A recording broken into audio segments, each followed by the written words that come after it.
Nausikia. Uko na namba yangu unipigiwa live. Nijulie hali. Delete.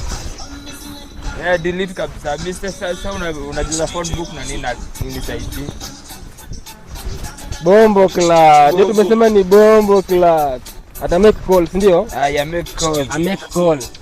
Ata can you please call me?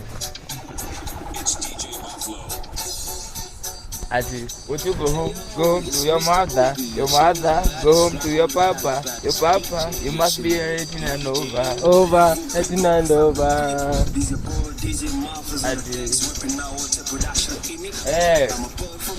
delete number. Anikwambie kitu nyinyi. Mbona ndo ulize mpoa ati, nimwambie ati education is the key. Na alijifungua akiwa primary. Bombo Clat. Alijifungua na education key kwa nini? Ndio tulikuwa tunasema zingine hata walimu walikuwa wanatudanganya shule. Education is key wallahi. Walimu ndio danganya. Na msichana anajifungua akiwa shule. Baya. Go home to your papa, go home to your mama, you're young to be a lover, my lover. Go home to your papa, go home to your mama, Go home, yeah.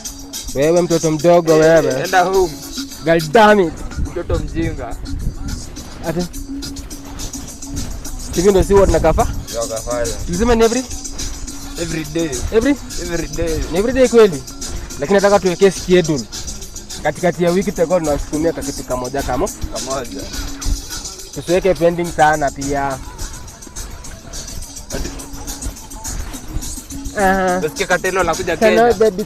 By the way. Hiyo show bana. Ni hapa tu. Mmesikia ticket ni pesa ngapi? 3,000 per person. Teki, lakini majamaa nimesema msiende kupora ndio muingie kwa hiyo show tafadhali. Vibes Katelo anakuja lakini kweni genuine kwake, si ndio majamaa? Teki, usiende kuiba gasi yangu unaenda kuuza. Ama unaenda kuuza kitu fulani ndio uende show ya vibes. Bro, mimi nakuona. Obviously najua mtajaji, mnajua mnapenda vibes, lakini just to end up level na pesa yako, unacheki?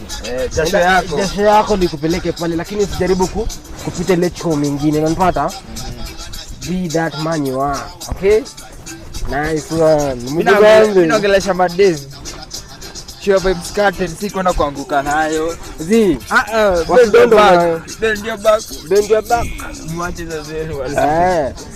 Lakini sasa mchunge wengi mnaenda kupata maball pale. So msikubali kwenda ovyo ovyo kulala na majamaa pale kwa sababu. Wewe vaka mimi utarudi.